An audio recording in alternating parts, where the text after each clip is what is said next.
10 बजे वाली चाय के लिए, 5 बजे वाली चाय के लिए हमें कुछ ना कुछ खाने को चाहिए होता है भाई। तो उसके लिए बनाते हैं ब्रेड पकौड़ा। तो सबसे पहले बेसन नाप के निकालते हैं 1 कप।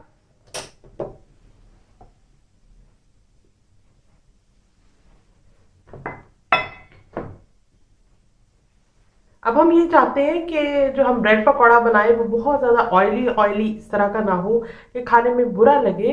तो उसके लिए चावल का आटा जो है वो बड़ी काम की चीज़ है। 3 टेबल स्पून जो है वो चावल का आटा इसके अंदर मैं डालूंगी, बेसन के अंदर नाप के मैंने रखा हुआ था।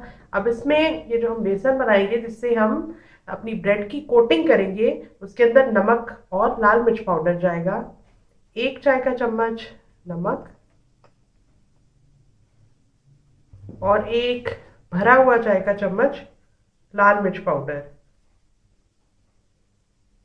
अब ये थोड़ी सी मिक्सिंग कर लेते हैं ड्राई इंग्रेडिएंट्स की, और इसके बाद हम पानी से इसका मिक्सचर बना लेंगे।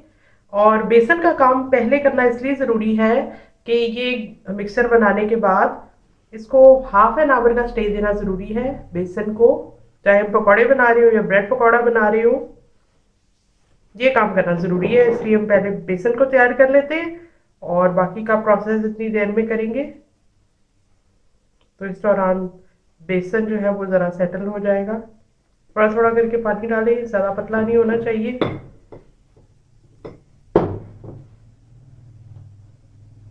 ये मिक्सर अभी थोड़ा थिक है, इसके अंदर थोड़ा मज़ीद पानी डालना चाहिए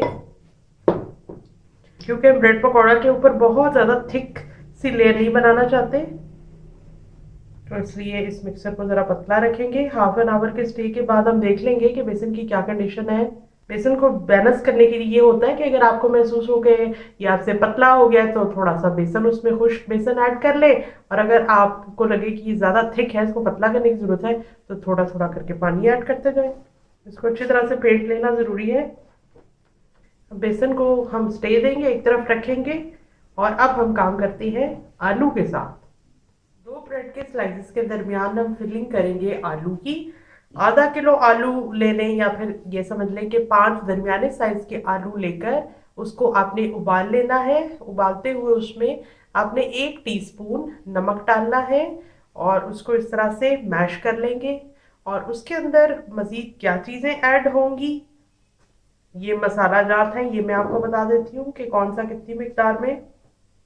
1 टीस्पून इसमें नमक इस्तेमाल होगा, 1 टीस्पून कुटी लाल मिर्च, 1 टीस्पून कुटा हुआ जीरा, पाउडर नहीं कुटा हुआ, दोरी डंडे में हल्का हल्का सा इसको कूट लिया। इसी तरह ये मिकदार है साबुत धनिए की, इसको भी हल्का हल्का सा कूटा हुआ है, पाउडर नहीं इसका बनाना हमने। 1 टीस्पून ही है चाट मसाला पाउडर, और ½ टीस्पून है अमचूर पाउडर। ये खटास के लिए होता है, चाट मसाला पाउडर में भी ज़रा खटास होती है, और अमचूर पाउडर में भी बहुत ज़्यादा नहीं हम डालेंगे, बस एक मुनासिब सी मिकदार में खटास ही ठीक रहेगी। और इसके अलावा इसके अंदर प्याज, ये जो मेरे पास मौजूद एक छोटी साइज़ की प्याज है, और ये एक हरी मिर्च है। इसी साइज़ की एक प्याज और एक हरी मिर्च को मैंने इस तरह से काट लिया। ये प्याज छोटे से छोटा, जो कि ऑमलेट के लिए जिस तरह से बिल्कुल बारीक काटी जाती है, ये वो प्याज है। और इसी तरह हरी मिर्च के भी जो बीज है वो निकाल के इनको छोटे मैंने पीसेस में काट लिया।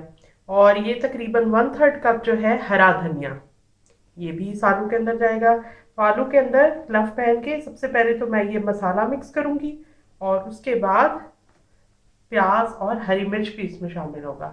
तो ये तमाम मसाला जात इस पे डाल रही हूँ। चम्मच से इसकी मिक्सिंग नहीं ठीक से हो सकेगी, हाथ से ही करनी पड़ेगी।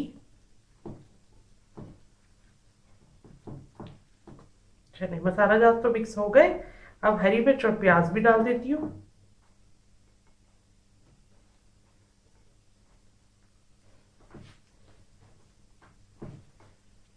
और अब ये हरा धनिया कटा हुआ, हरा धनिया जो है उसकी मोटी डंडियां निकाल के, जो उसकी बारीक वाली डंडियां होती है उनके अंदर भी बड़ी खुशबू और एक जायका होता है, तो उसको ज़रूर ऐड कर किया करें।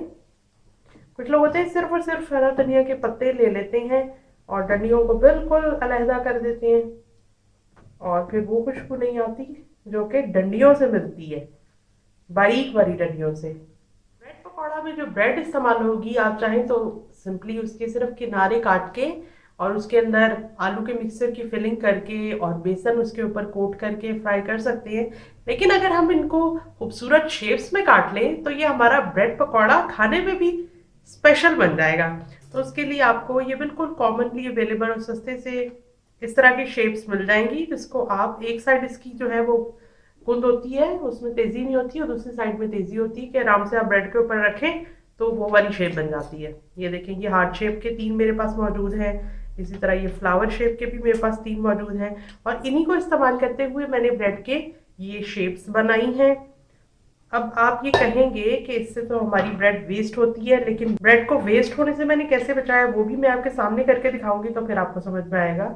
जैसे ये 2 फ्लावर्स बनाए, दरमियान में हम आलू के मिक्सर की फिलिंग करेंगे। इसी तरह ये मैंने हार्ट शेप बनाई, ये भी 2, ये छोटे हार्ट्स, ये फ्लावर्स।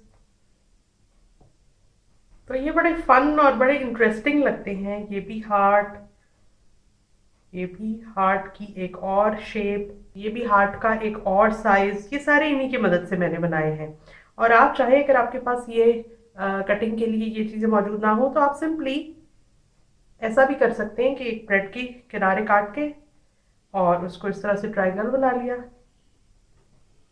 ऐसा भी किया जा सकता है। तो इसको मैं रखती हूँ वापस और आपके सामने ये शेप्स बना के दिखाती हूँ कि मैंने इनको बनाया कैसे। उसके लिए मैं अपनी ब्रेड लेती हूँ, किनारे इसके काट देती हूँ।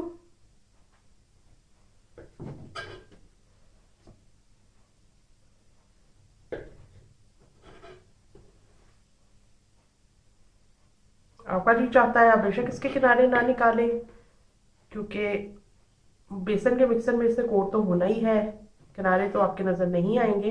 अच्छा जी, अब इससे मुख्तलिफ शेप्स में कैसी कैसी बना सकती हूँ, ऊपर मैं इसके रख के देख लेती हूँ क्या क्या शेप्स बनाई जा सकती हैं। एक हार्ट यहाँ से निकाला जा सकता है, दूसरा हार्ट यहाँ से निकाला जा सकता है। जैसे ये एक शेप हार्ट की यहाँ से आ गई, एक दरमियानी साइज का फ्लावर यहाँ से आ गया। ये बहुत ही इंटरेस्टिंग काम है, बच्चों को भी ये दिया जाए तो वो बड़े शौक से करेंगे। यहाँ से हार्ट शेप का दूसरा पेयर, क्योंकि हमने फिलिंग करनी है तो हमें 2-2 बनाने होंगे एक ही शेप में। ये बन गया, ये एक फ्लावर बन गया, और ये साइज यहाँ से भी निकाला जा सकता है। और ये वाले जो छोटे पीसेस हैं इनको काम में लाने के लिए ये सबसे छोटे साइज का जो हार्ट है, एक हार्ट ये निकल आया, दूसरा हार्ट ये निकल आया। अब हमने काम करना है कि हम इसको करेंगे असेंबल।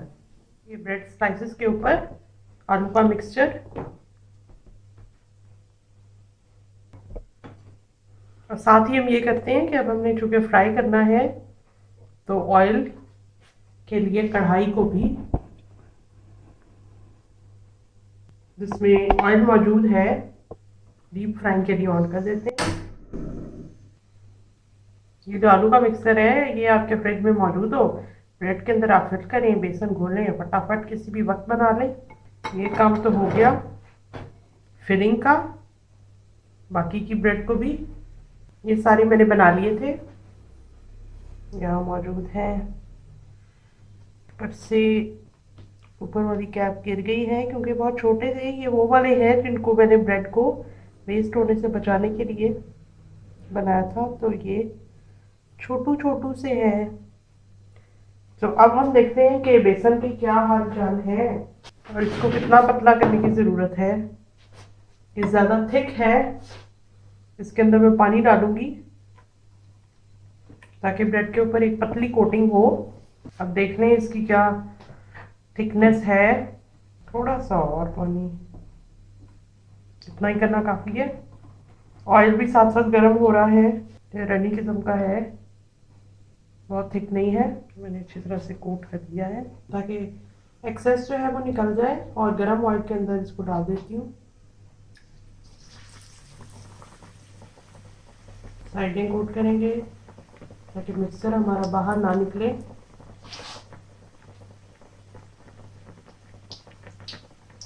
एक्सेस निकल जाए।